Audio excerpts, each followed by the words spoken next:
Hello everyone. I forgot to talk about a few things in my previous video, in the video that I made about the chakras, and it was just too much to include it in the description box under that video. So I decided to do another video. This isn't going to be just about chakras, a little bit, but it's also going to be about other things, about the ego death and the fear and self-esteem issues it might come with. Um, so before I begin, as a reminder, I wanted to mention that when I say divine feminine, I mean the twin with the feminine energy. And divine masculine means the twin with the masculine energy. It's not about gender, it's about energy. Usually the divine feminine is the female twin, but not necessarily. So the things I forgot to mention in the chakra video was that if you divine feminine don't feel like you belong, don't feel grounded throughout your awakening process, it's because you're in your upper chakras during this time. The feminine energy is about turning inwards, contemplating, being in a passive phase, doing the inner work, and the masculine energy is about action, getting things done in the physical, material world.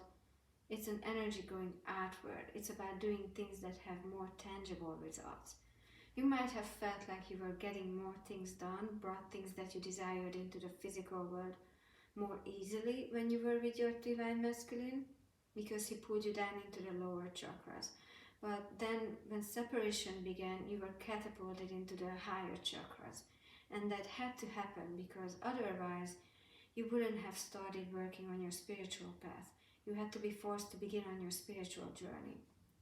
You experienced an ego death, your self-esteem can be destroyed during this process, but don't let fear resulting from this experience linger. Things that happened were necessary to give you a push.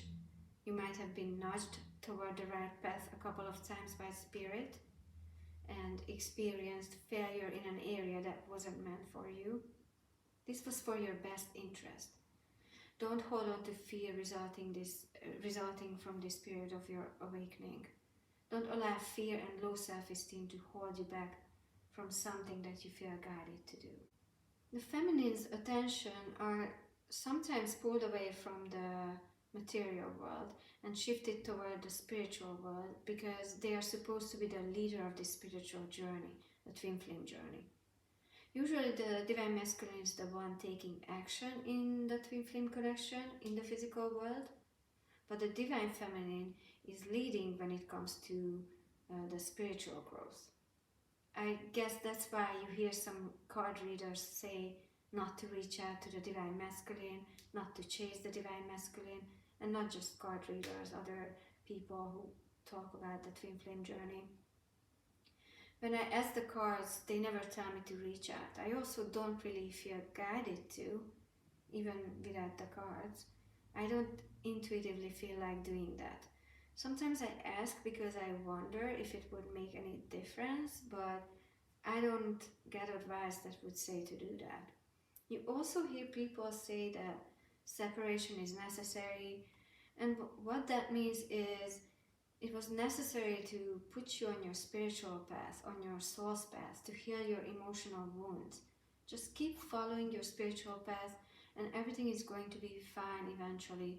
Trust that you're guided where you're supposed to be, knowing that you're learning important lessons on the way. And eventually you're going to reach your goal and you're going to have everything that you felt you were lacking before in the material world. Sometimes it feels like you're stuck in a vicious cycle, but if you're following divine guidance, I guarantee you're moving forward on your spiritual journey. Try to look at how far you have come on the spiritual journey of yours compared to the beginning of your awakening, compared to the time you separated from your DM. Our growth, the divine feminine's growth, is not so tangible. It might not seem significant at first glance, but it is. It is important. This is what's pulling the divine masculine up from the lower chakras, from focusing only on the material, physical world. It's an important work that the divine feminines are doing. If you Divine Feminines feel disconnected from the physical world, feel like you're struggling in the material world, please know that's not going to last forever. It is going to get better. Just keep moving forward on your twin flame journey.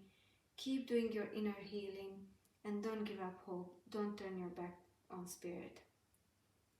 Try to work on blocks that might be caused by some limiting, negative, toxic beliefs that you have been holding on to. This can be hard because some of these are in the subconscious and that can take some time to discover. Try to think if you have any negative thoughts and beliefs that's been stopping you from moving forward. Ask yourself, is this really true, this story that I have been telling myself? And if not, why not? You most likely will realize that it's not true at all. It's just a negative experience of yours or multiple negative experiences of yours that's been making you form these beliefs, negative thoughts. That's all I wanted to add to my video about the chakras. I hope this helps some of you. So the most important part of the message is don't allow fear to hold you back. If this awakening process, spiritual journey was too rough on your self-esteem, don't allow the fear that resulted from that to hold you back. Trust that you're being guided to where you're supposed to be, and yes, the road might be rough, but don't allow that to make you lose hope. Don't give up. Keep trusting the divine and keep following divine guidance. Keep trusting your intuition. Eventually, you're going to get what you deserve, which is happiness, emotional and financial abundance, love, harmony, twin flame reunion, and all your dreams coming true. Thank you guys for listening. I hope you found some information in this video and in the chakra video that you found helpful. And I'll be out with a card reading video soon. Thanks, bye!